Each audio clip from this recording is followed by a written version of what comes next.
Well, good afternoon and welcome everyone to today's Southern Fire Exchange webinar. My name is David Godwin and I'm the coordinator for the Southern Fire Exchange with the University of Florida. Today we are excited to have our guest speaker, Dr. Louise Loudermilk with the U.S. Forest Service Southern Research Station. Louise will be giving a presentation related to her recent publication investigating the facilitative role of oaks and longleaf pine seedling success. Now it's my pleasure to introduce Dr. Louise Loudermilk. Louise is an ecologist with the Center for Forest Disturbance Science at the U.S. Forest Service Southern Research Station in Athens, Georgia. Her research specializes in fire and other disturbance effects on plant community response. She examines fire effects at multiple scales, from the fine scale dynamics of herbaceous plants to landscape level changes, such as succession and carbon flux, examining the influences from fire management and climate change. She blends simulation modeling techniques with field and remote sensing data in her work, and she has over 15 years experience in longleaf pine research and has done work also all over the country. Louise has an MS in forestry and a Ph.D. in interdisciplinary ecology from the University of Florida. Go Gators. Welcome, Louise. We're excited to have you with us today. And just one moment, everybody, as we swap out these presentations. Okay, can we see that? We can see it. Okay, great. All right, thanks, David. I appreciate that. Okay, well, let's go ahead and get started. So this idea of oak facilitation, or the path back, is a concept that we like to call oak not bad. And the idea for this study came simply from walking in the woods and thinking about the structure of woods as it burned many times over many decades, and how that structure changes and interacts through time. And there are several people that have been heavily involved in this project. It was absolutely a joint effort. Kevin Hires, as you see here on the screen, Scott Pokswinski, Joe O'Brien is my supervisor here, and Annalie Barnett from the Nature Conservancy, and the late Bob Mitchell, who passed away several years ago. This is definitely a shout out for him. He is the idea man, the deep thinker of our time. He was at the forefront of the idea for this research. All right, so let's get going. Oh, I might fumble through the first couple slides here. All right, longleaf pine. I'm assuming probably most of you are familiar with longleaf pine, but I'm going to give a sort of brief introduction here and just sort of thinking about what's going on within this ecosystem. Hold on just a second here. I have some technical difficulties. So longleaf pine ecosystems are generally found in the southeastern United States. Less than 10% of their known historic extent is left, and much of that is in sort of degraded or fire suppressed state. And fire is the main process that must occur frequently within this ecosystem to thrive and exist. And here is a picture of fire going through the forest in a sandhills area in the southern range of longleaf. It's known for its xeric conditions, very deep sandy soils, literally beach sand in certain areas. Because of the soils in southern range, the environmental conditions are relatively harsh in terms of nutrients and very dry, hot conditions, particularly in the summertime. And the main thing it's really got going for it is its seasonal thunderstorms. And so without fire, typically the understory, which is comprised of native hardwoods, grow quickly into the midstory and begin to outcompete understory native plants. And also, if there are seedlings, pine seedlings in the understory, they are suppressed as well. And in as quickly as a decade or a few decades, you have sort of this transition into more hardwood, sort of dense stands. And so just a little bit about sort of oak and pine competition. And again, I'm sort of assuming that most of you guys know a little bit about this, but I'm just going to go over a little bit. So oaks reduce light availability, particularly for seedling growth. And that's sort of the optimum term here, and we'll get back to that. And during fire suppression, so when fire is removed, oaks grow quicker than typically pine seedlings. But on the other hand, adult pines suppress oak growth through below ground competition. And there's also intraspecific, so that's within species interactions, particularly adult pines and pine seedling competition, mainly through fire mortality. This sort of like underneath the canopy where there's a lot of pine needle accumulation, and if there's seedlings growing there, then they will experience a lot of high fire intensity. And so just thinking about sort of longleaf pine restoration, which is sort of the main topic of this talk, is just very generally. So thinking about the remaining areas of longleaf are in a wide range of conditions. They're often in second growth stands and have experienced at least some periods of fire suppression. And as fire suppression is long enough, restoration can be really difficult, particularly if the ecosystem is transitioned to an alternative stable state where hardwoods have been released from their shrub state in the absence of fire. So very generally speaking, restoration is comprised very generally of two components: hardwood reduction and the reintroduction of fire. And so often the goal is to restore form and function to the ecosystem. And this can really depend on the goals of very site-specific goals, whether it's increasing native ground cover diversity, promoting pine generation success, or even maintaining or maybe even reintroducing endangered and endemic species into the system. And so just thinking for just a second of a reintroduction of fire, which I'm not going to focus on too much, just going to touch on it here, is that the reintroduction of fire is a delicate process and highly dependent on the current state of the forest, or you can think of it as time since fire. And this particularly creates duff accumulation. So if fires are not introduced properly, then duff consumption during a reintroduced fire can cause significant levels of mortality in the adult overstory trees. And as we see here, this is particularly true in xeric sites. If you can see my mouse, it's sort of the top one here. We're talking about mortality. Significant pine mortality here in the larger size classes.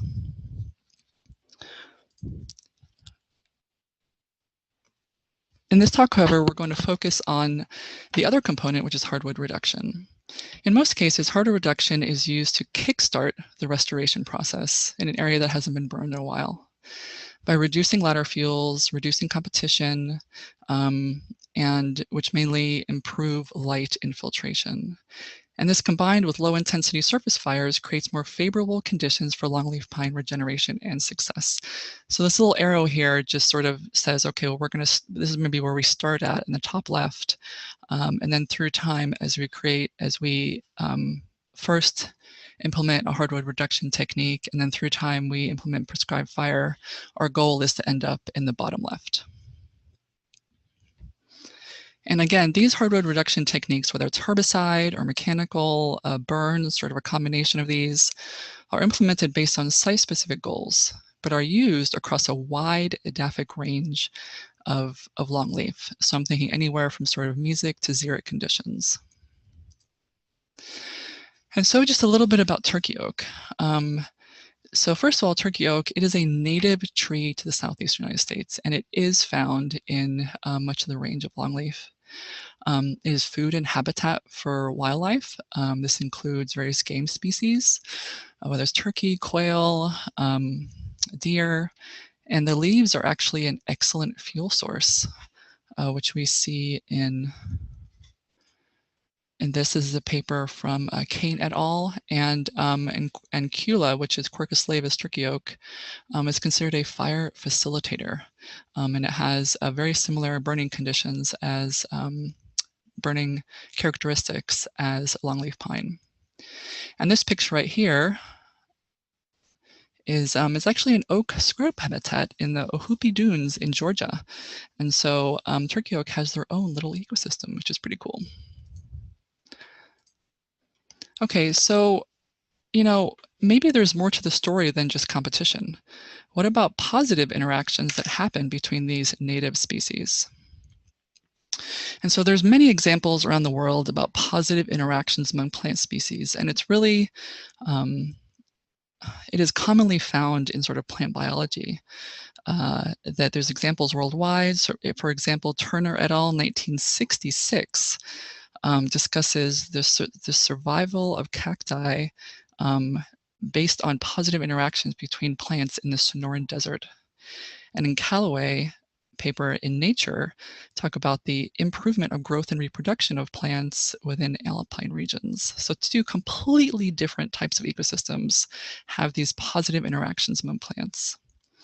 And the common theme here between most of these is that plants create a more ideal microenvironment in stressful or harsh conditions.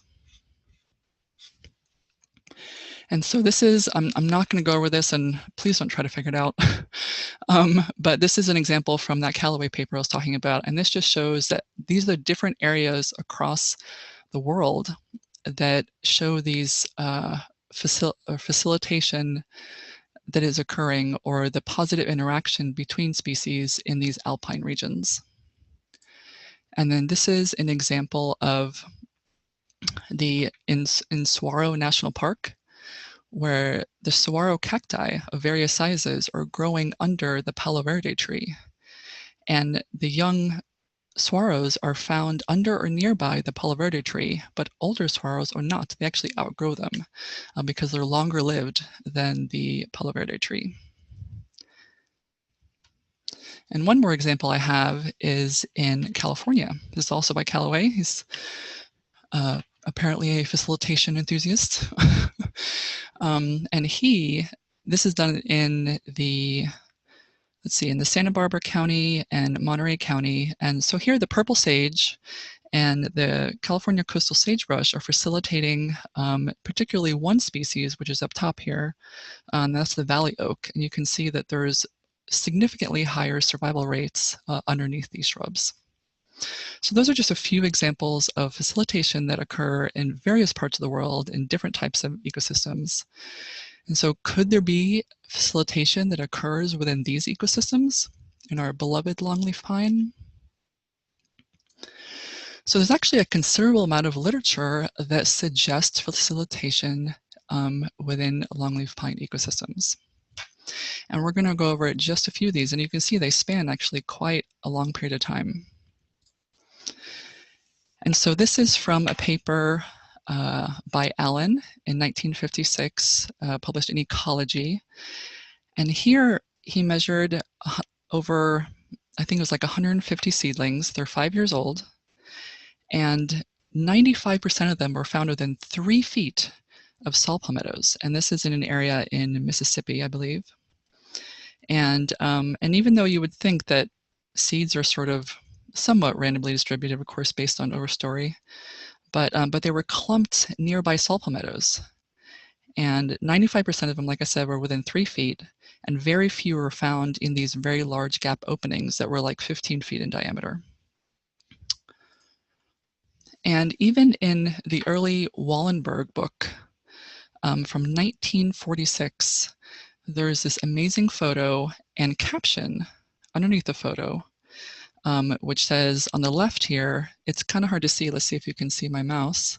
There are some seedlings where just below that newspaper there's some seedlings. I think he moved away the litter there. The longleaf pine seedlings near the base of the turkey oak, which I quote, acts as a nurse tree.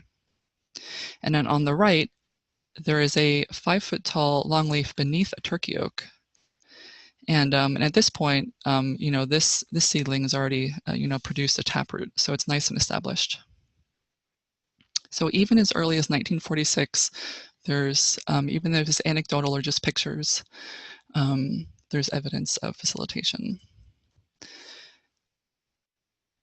So thinking a little bit about the difference, or thinking about seedling survival, from a paper from 2007 done at the Jones Center, here we see first of all, that in the intact areas, compared to the gap center, the mean survival of pine seedlings are actually higher in closer to the parent trees.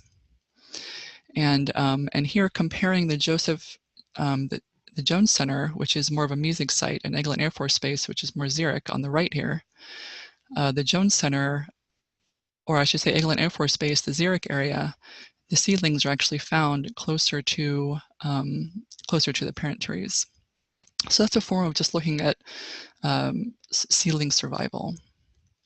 And then thinking about seedling growth, which is the main difference. And so the main difference between initial survival of germinants is likely due more to the immediate environment, which is in relation to heat stress and preserved soil moisture, which we'll talk about. Where established seedlings, those which have developed a taproot, have experienced their ability to sort of reach those resources that they need, typically water, and are now able to take better advantage of their light environment. And so here they have higher growth with less nearby competition. And so large aggregates, so these are larger openings, and the seedlings are able to grow more on the right here.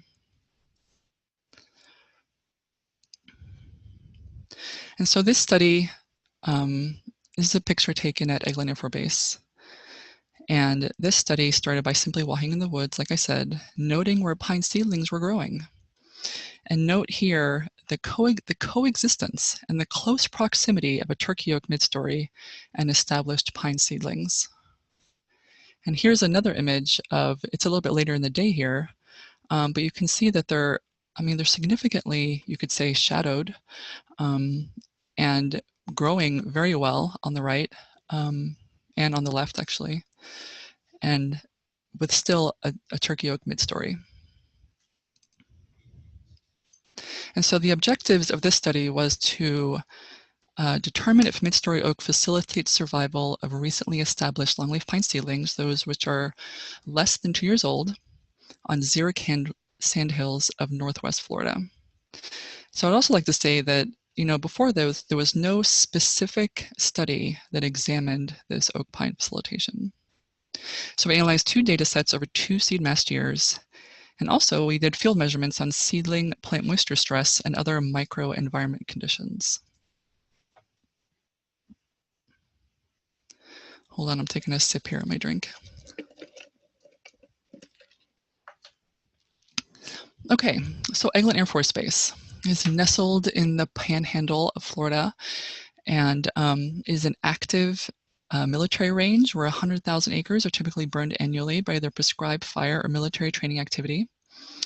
They have the most productive prescribed fire program in the United States. The distribution of longleaf, as found by FIA data up in the right corner there. And so there's a high concentrations of longleaf pine importance values, specifically in sort of spread across the range, but definitely condensed or concentrated at Eglin Air Force Base.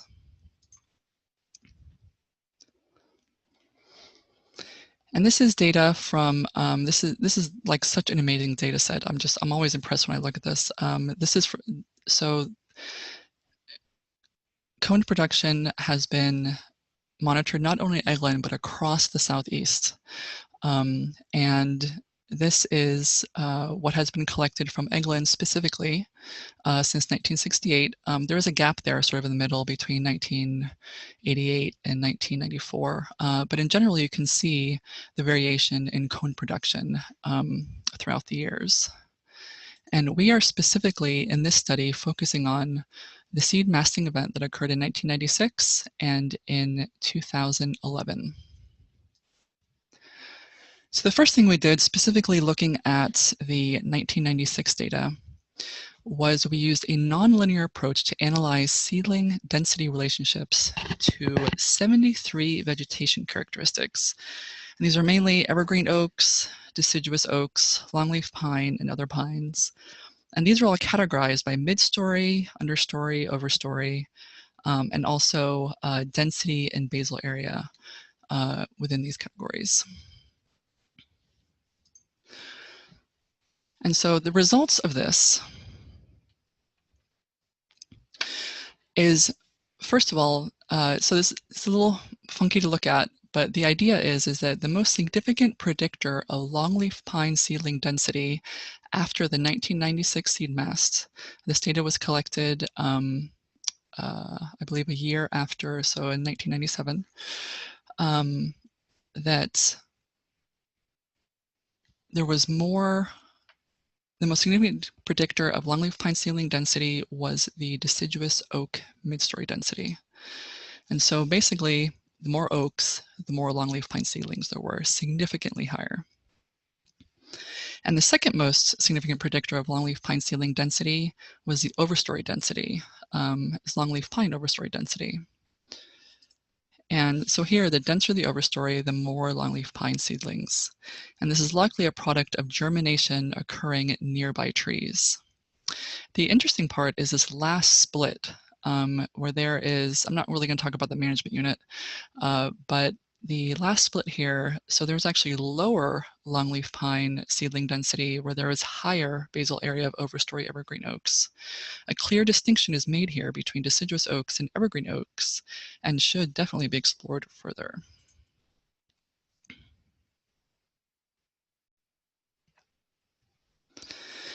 Okay, another thing we did with the for the 1996 seed mast was there was different treatments applied to various areas at Eglin. And so there was a burn-only treatment, control, mechanical, and chemical removal, mechanical and chemical removal of hardwoods.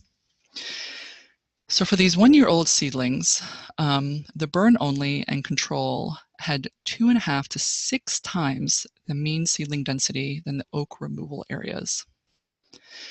And although if you look in the bottom there with the deciduous oak midstory density, although the untreated areas had a significantly higher density of oak midstory than the burn-only treatment, the oak abundance in the burn-only treatment supported similar pine seedling densities. So even if you had anywhere from 238 mean midstory density to 731, you still are getting an enormous amount more of longleaf pine seedling density.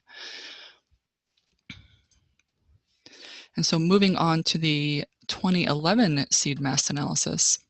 So here we monitored seedlings, seedling survival of over 850 seedlings. And here we also categorized whether these seedlings were in different midstory and overstory classes. And this were based on distance to nearby deciduous oaks, longleaf pine, and it also including sort of a no midstory. And so it's sort of like open canopy conditions. So as you can see, there's a considerable higher survival rate for deciduous, under deciduous oaks, which is this sort of top line here on the left. And compared to the other categories, and furthermore on the right, you can see there's potentially here some interest-specific competition and competitive exclusion by the adult pines. So it should be noted here that the proximity here is different than the overstory longleaf density, which is what we did for the 1996 data. And this distinction suggests that while sufficient overstory density is required to supply seeds sort of during a mast, the strong facilitation of seedling survival and proximity to oaks is not present under adult pines. And let's see, for the 2011 seed mast analysis. And so here we actually specifically went out and found seedlings that were either under a canopy of deciduous oaks or in open canopy, so no canopy whatsoever. And we did these really fun field measurements where we measured, so these seedlings were 1.5 years old. And we had this sort of 3-meter threshold. They had to be at least 3 meters by a deciduous oak canopy. So we measured plant moisture stress, infrared. We took an infrared image to measure surface temperature. We measured canopy openness with hemispherical photos. We also measured soil moisture and root collar diameter and biomass of these seedlings. And these last two, the little asterisk with NS, means that these were actually not significant. So there wasn't a difference. There was actually 0 soil moisture in any of these. But the significant part is actually in the graph here, where the plant moisture stress which is in the top, the part A there, plant moisture stress, the surface temperature were significantly higher in the open canopy. So they were more moisture stress in the open areas compared to just underneath a mid-story deciduous oak canopy. And to sort of give you a little bit of what we're kind of looking at here, this is the seedling's eye view, so to speak. So instead of thinking like a worm's eye view or something, the seedling's eye view. So this was hemispherical photos taken just above these seedlings. And as you can see here, there's quite a bit of difference in openness. But if I go back, let me see if I can go back. This 65% and 35% here in canopy openness is about at the top here for both of those. So as you can see, even with underneath a turkey oak shrub, there's still a considerable amount of light penetration here. And then this is an example of the infrared images that were taken. The one on the left is in just an open sort of sand spot. And these was taken in May of 2013 and about 1 o'clock in the afternoon. So like sort of peak heat. And we're talking about 60 degrees C. That is really hot compared to 44 degrees Celsius in an area that's just underneath an oak shrub. And so a side note is that it's known that 50 degrees C is is considered a threshold for plant cell membrane damage. And so just a discussion here on sort of what we found is, so facilitation is really a significant departure from our conventional wisdom, our current management practices, which largely focus on competitive limitation, right, between, longleaf pine seedlings and oaks. So we've actually found here there's an evidence of deciduous oak midstory facilitation, and we also found there's a wide range of deciduous oak midstory densities that illustrate this facilitation. And we've also at least determined one mechanism, that it's reduced plant moisture stress. And it's possibly more important than competition in very early life stages. And I think it's also important to note that once those seedlings actually, establish a taproot, then it's on its own, is not sort of using that plant as a nurse plant anymore. And of course, there are other forms of mortality that any longleaf pine enthusiast knows. There's fire mortality, disease, and wildlife, and you name it. And then, of course, hardwood competition was when fire is removed from the system. And some other avenues to explore is, I'm just going to touch on some of these, but there's just some really interesting thoughts. So thinking about hydraulic lift, so that's actually moisture being brought up through the roots of plants and distributed sort of into sort of higher levels of the soil, have been found both under xeric oaks and with adult pines. So that's definitely something we'd like to explore. And just thinking about pine litter in general as a source of nitrogen, it's soil water, it retains soil water, and it maintains a water holding capacity. And then, seedlings and saplings of longleaf have been found, to have some leaf morphology and physiological plasticity to their light environment. And also this sort of difference between survival versus intraspecific competition between the pine seedlings and adults. And this is particularly interesting during periods of drought. I think would be really interesting to explore. And so here so the path back is something that we wrote in the paper. And this illustrates how facilitation plays a role in, maybe understanding resiliency to potentially canopy disturbance events. So like how does the structure of the system sort of change through time, where there's canopy disturbances, whether it's harvesting or hurricanes or lightning strikes. And so I really went out on a limb here So now you're about to see my amazing abilities in PowerPoint animation. So clearly, here is a nice stand of longleaf pine.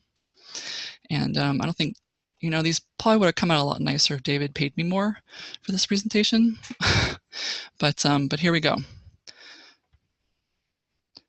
All right, the path back. So let's say we've got this nice longleaf pine stand, and we've got some turkey oaks scattered in the understory. This is burned pretty frequently. It's a pretty nice longleaf pine stand. And then we have some canopy disturbance, let's say lightning that occurs. And so, as we know, with frequent fire, these oaks are sort of maintained in the understory. And so this tree dies, it falls at some point, and the turkey oaks might grow a little bit more, or, whichever sort of oaks are there in the canopy opening. And for just sort of simplicity's sake, let's say this, this guy is kind of just removed by fire or consumed somehow. All right. And so, ta-da!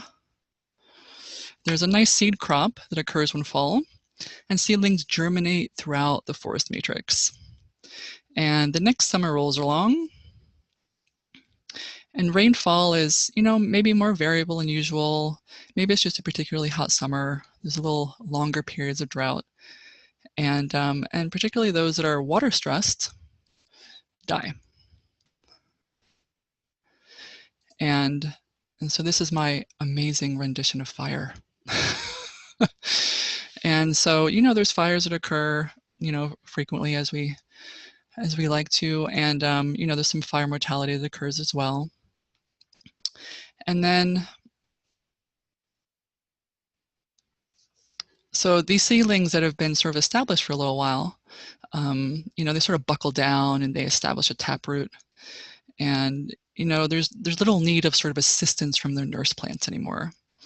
And as you can see, these are our lovely longleaf bottle brushes. Can you tell?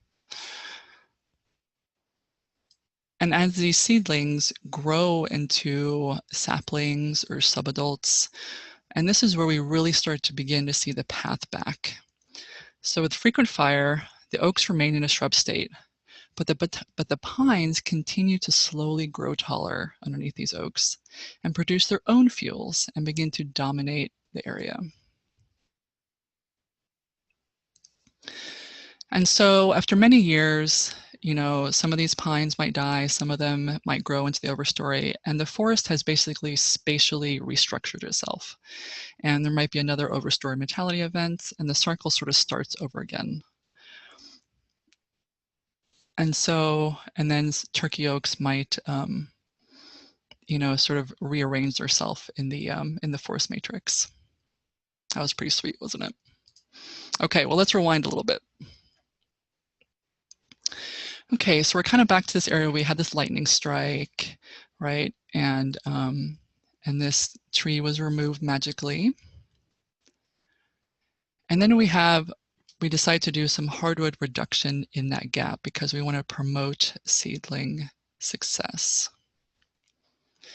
And then we have our same scenario of seed masting that occurs. This is the same exact seed masting event.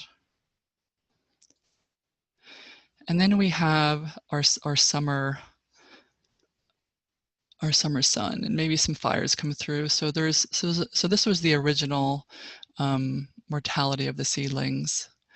But if we're talking about climate change where there's extended periods of drought, and these conditions, these already xeric conditions, are going to become even more xeric and even more stressful for these tiny little seedlings that have established. And so some things I just want to sort of talk about is, in our future predicted climate, there's clear projections of increases in temperature, longer growing seasons, increases in periods of extended drought, and increased variability in precipitation. And so, and I think this phenomenon is sometimes hard to see, this thing of facilitation. It's, I had a hard time, selling it to me even originally. because we still nowadays have germination success in gaps, and droughts are really maybe not that bad yet. And we still see higher growth rates in those gaps, which we clearly see when we go out there and when they're away from competition. But if we continue to remove this valuable native plant, then we may see the results of lost facilitation effects as the climate warms. And so in this area, if those seedlings don't establish sort of in that gap, then you have this sort of transition in structural state as well. And then you might actually be sort of creating these sort of like little tipping points of ecosystem change sort of throughout the forests, and that might sort of just like spread throughout the area. And so the effect of facilitation removal, which is what might be occurring when you do hardwood reduction, may significantly sort of compromise the long-term, structure and composition, and maybe even resilience in these longleaf pine stands. And so I was actually going through some of my old pictures here from the Ordway Preserve, which is in the Sandhill Range of Sandhill Ridge of Central Florida, and I was surprised to find these images, and here you can, and here it's like when I look at this, I clearly see facilitation. So this is taken in the winter, so most of the leaves are off, but most of these pine seedlings are nearby deciduous oaks. And we see the same thing here. And here you can actually see the path back sort of on the right there. There's a sapling that's sort of beginning to grow through the deciduous oak midstory. And so I really encourage you to walk in the woods and challenge yourself, and challenge me, and challenge other colleagues, and also just give yourself a pat on the back for, dedicating your life to sort of restoring this ecosystem. And I mean, this ecosystem is just so cool. I'm so glad that I've been able to work in it. And so thinking a little bit about the edaphic gradient of longleaf, these effects may be qualitatively different between different unmormesic sites, which we haven't measured yet. Even though there's been some sort of evidence of facilitation specifically by the overstory, which is that third bullet there, but that's found sort of in severe droughts. And mesic areas show greater sensitivity to severe drought than xeric sites. And also climate variability may alter facilitative interactions between hardwoods and seedlings on more mesic sites, or maybe on xeric sites with higher rainfall. Thinking a little bit about management implications, I mean, at least what we've found so far is there's really a wide range of oak densities that provide this facilitative effect. And, in managing for function and processes, and maybe think about less so for structure. And I know that it's a sensitive thing to say, but again, these hardwood removal techniques are important, and they're important for site prep, and they're especially useful when you've got this sort of tipping point where we've got a complete change in ecological state, and you're trying to restore it back to longleaf. But if you've got fire already in use, if you've been able to reintroduce fire successfully, but the area is not necessarily sort of pristine structurally, as we at least sort of picture longleaf, hardwood reduction that we do are sometimes often continuously applied to these areas. And we argue that this may actually compromise function and process. So if oaks are able to improve early seedling survival. So this is just one example of thinking about sort of reference conditions. So this is a different study with sort of similar treatments, and they measured restoration or convergence by ground cover diversity.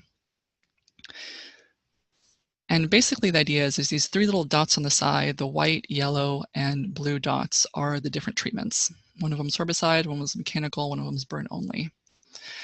And then the red one is the reference site. And so the goal is to get to that big red dot.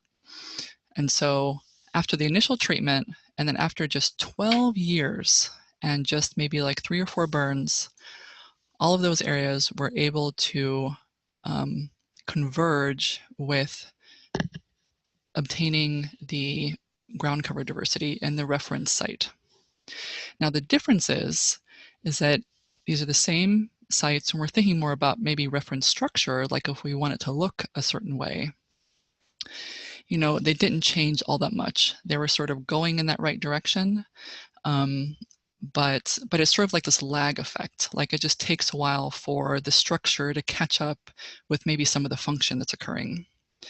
And I mean, this kind of comes down to like, well, herbaceous plants, when we think about diversity, it's mainly in the ground cover. Herbaceous plants grow quickly, they reproduce quickly, they die quickly, and a lot quicker than the sort of changes in larger woody species, which is when we're sort of looking at the reference structure. And so another thought with restoration is there's a really cool example. I really highly recommend you guys look at this paper where they talk about sort of overshooting restoration. And here, what they did was the prescribed target habitat, which was in these red triangles here, and this was sort of the focus, was these 2 pictures on the left. They said these are the ideal habitats for RCWs, which is the red cockaded woodpecker habitat.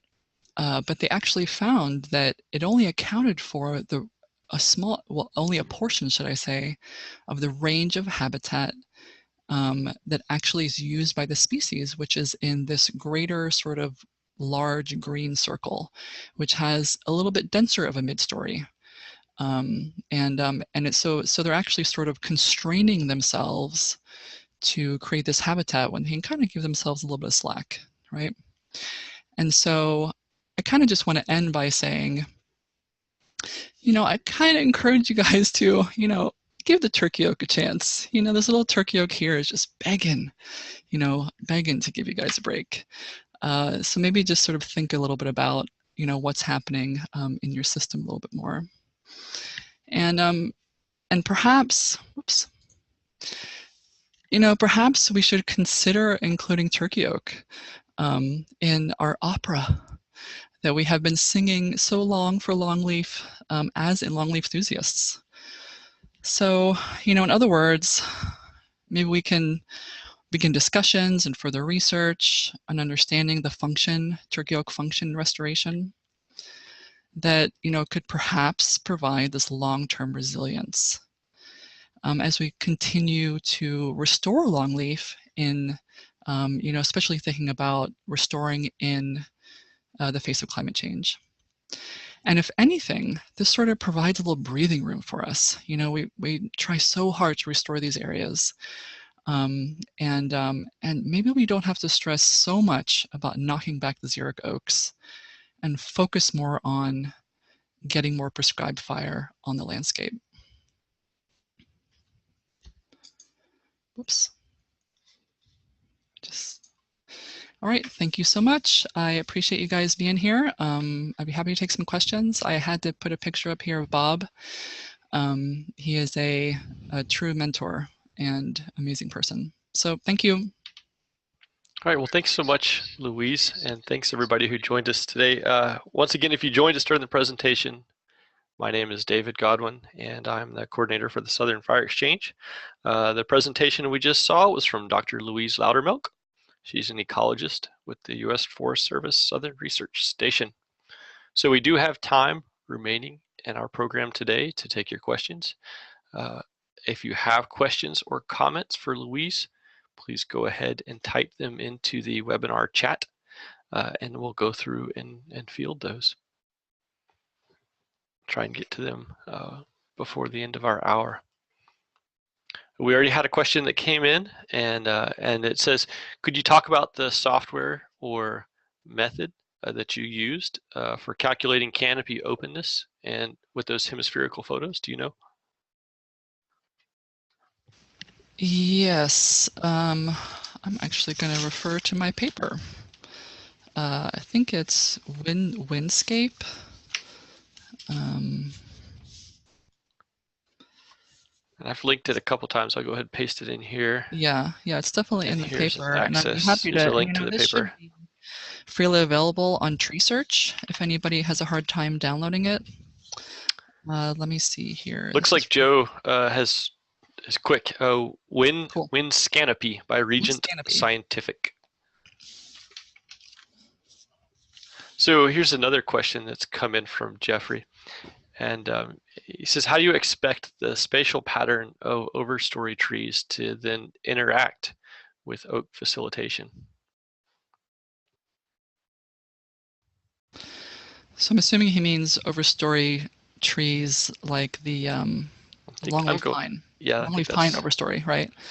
Well, I don't think, I don't think turkey oak is providing any facilitation for the adults. Like once longleaf sort of produces a taproot, it's on its own. Like it's not so worried necessarily about, gaining moisture resources from the surrounding environment. And so as far as facilitation, I think it's more of sort of like a long-term effect rather than sort of like a direct spatial effect, if that makes sense. So I think I'll probably leave it at that. We had a question come in from Emily, and she's mentioning you saw some differences in longleaf pine seedling density under evergreen versus deciduous oaks. Could you talk about those differences that you saw and what you think is going on there? Yeah, I think part of that is just the actual environment that I don't know that much about evergreens as much, but I mean just the leaves themselves sort of produce this. I think it actually has to do with establishment. So they don't establish well, they don't germinate well underneath evergreen oaks, just because they sort of create this thicket of a thicket of leaves that it just can't establish. And I mean, those little sort of oak domes that are created by evergreen oaks, it almost becomes like a fire break in the ecosystem. Mm-hmm. And so I think that's where that really that speaks to that. I thought that was something that stood out in my mind thinking about looking at the idea that the deciduous oaks are reducing that plant moisture stress. When you look at evergreen oaks, because of the structure of those leaves, I would suspect that if you did have a longleaf seedling that could become established, that there would be very low moisture stress because of the leaf structure. They really retain moisture. Yeah, I would probably guess that's true, but that's if they actually establish there. Yeah, I think you're hitting it on there. Yeah. So we a question that came in, MD Adams, could a thinned /pine canopy serve like turkey oaks? Okay, so that's an interesting thought. What do you think that there could be other species or even other pines that could provide the facilitative effects? I don't know the answer to that. I don't see. I would think if it's another xeric oak like blue jack oak or something, maybe potentially the same thing. I don't know about other pines. I hadn't really thought about that too much. I would say the only thing is that if it's like slash pine, they produce sort of the same kind of needles, right? So the fire intensity might be a little too much. Yeah, I have to think about that a little bit. I don't know. Be a good study. And John adds, do you agree that any fire is better than no fire or waiting for the perfect warm season prescription? I think that if your prescription environment is good, regardless of the time of year, and you think that you're applying it right, then I don't think it matters what time of the year you're burning. Mm-hmm. Fire on the landscape is more important than season. I'm thinking that's where John was hoping you'd go. Clarification. Let's see. Was there any density? This is from John Dunlap. Were there any density that you found turkey oak was detrimental to longleaf establishment and seeing the seedlings grow into height growth? Okay, so you kind of gave an idea of the low end of what might provide facilitative support for those longleaf seedlings. That was around 43 stems per hectare. I think he's getting it on the high end. Did you see detrimental impacts? We didn't really see that. That's interesting. And counterintuitive, right? Yeah, it is. You would think it'd be counterintuitive for sure. And I think a lot of that sort of comes down, this is something I've been sort of discussing with some of the authors about is, you know, if you've got an area that's got a lot of turkey oak, like that one original picture that I had kind of in the beginning, you know, these leaves kind of blow around, you know, like the way that turkey leaves are, they kind of end up in these like little piles, and there's lovely like patches of sand, you know, sort of between these little piles of turkey oak. And so I think that's where they sort of establish almost regardless of really the density. So I'm not sure, you know, that would be a good test also to see if there's some sort of upper limit. Yeah.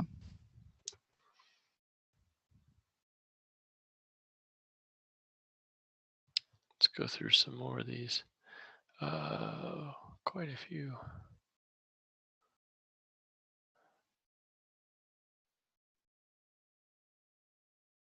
So BW White has commented on once the, and I think this gets back to your fantastic animation. Once longleaf taproot develops, well, he's asking, do you think they'll be able to overtake those mid-story oaks if the size of the oaks is too big to be controlled by subsequent fire? And that's a good question too. You know, what if those oaks are no longer in that sort of lower shrubby stature? Well, I mean, the crazy thing is like, I just encourage you to walk out in the forest and see if you can find some of those, you know, if it's an area that's burned pretty regularly, and you know, look for some of those big turkey oaks. And I think even some of these pictures that I showed, you know, those are some pretty decent sized turkey oaks, and there's seedlings right underneath them that are doing just fine, and they've already sort of established that taproot. So.